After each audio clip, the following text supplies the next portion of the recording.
Hello everyone, I'm Dr. Nalini Bansal, and today we'll discuss other case of gastric biopsy in which is from an elderly patient, and this is what the gastric biopsy bit is showing like. So as I said, we'll go from the surface epithelium inwards, and what we see on the epithelial surface that it is showing relatively preserved architecture, though there is little distortion over here because we see that the architecture is slightly disturbed here. Then we are going to move down from the epithelium into the lamina propria. So as we could see in this area that one of the glands that we see, there is mild increase in the lamina propria lymphoplasmacytic infiltrate, and in one of these foci we could see that this gland is being encircled by a lymphoplasmacytic infiltrate, and at few foci the infiltrate has also entered into the lining epithelium. So when we see a lymphocytic destruction or lymphocytic infiltration of the gastric glands, the other important thing to look for and to hunt for is the presence of intestinal metaplasia. So this is what we see here. So these are all gastric glands, and within the gastric glands we see that there are areas which are showing the presence of these round vacuoles, which are all the goblet cells. So as we could make out that these are all goblet cells that are being seen scattered within the gastric epithelium. So this is a normal gastric gland which is composed of normal foveolar epithelium with the presence of apical mucin. As opposed to this gland, there are areas of intestinal metaplasia. And how do we identify them? By seeing these scattered large round holes, which are all the goblet cells. So how are you going to confirm whether these are goblet cells or not? So you can go for spatial stains, that is Pass Elchin blue stain, wherein the goblet cells will be positive with Elchin blue, that is blue color positive, and these foveolar cells will be PS positive.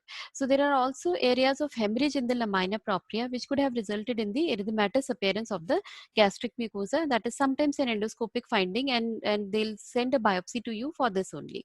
Apart from these areas of hemorrhage, we also see that within the lamina propria, there is a significant increase in the number of plasma cells. So if you could make out here, most of the inflammatory cells that are constituting the lamina propria, they are being composed of mainly the plasma cells. So if we come to the type of infiltrate that we are seeing, so it is predominantly a plasma cell rich infiltrate that we are seeing within the lamina propria. In addition, there are also foci of these intestinal metaplasia. So when we see the destruction of gastric glands, which is being caused by these lymphocytic infiltration, so in the initial phases, there will just be the infiltration of the lymphocytes, and gradually what is going to happen is that subsequently the gland is going to be lost and the lymphocytes are going to disrupt the gland, and that is what we will see. So this is so there will be loss of glands from the mucosal epithelium, and that area will result in the cause of atrophy. Now this is a Pass Elchin blue stain, and we could make out that these are the normal gastric glands which are beautifully PS positive, and these are the goblet cells which we were seeing on the histology, and they were positive on the Elchin blue stain. So the goblet cells will be blue on the Pass Elchin blue stain. You can do them together, that is you can do a combo of Pass with Elchin blue. So first you put Pass and then Elchin blue is being put in the same setting, and thereafter we can get a picture like this. So presence of these cells will tell you that the gastric biopsy has undergone intestinal metaplasia, and since we see a predominance of plasma cells here, so the cause could be autoimmune gastritis or it could be H. pylori gastritis. So the next thing that we should do when we see intestinal metaplasia is to see that from where we are getting the biopsy, whether it is from the antrum or it is from the body. And if we see multifocal atrophy, that is if we are seeing this intestinal metaplasia in the antrum as well as in the body, then the chances of it being associated with H. pylori are more.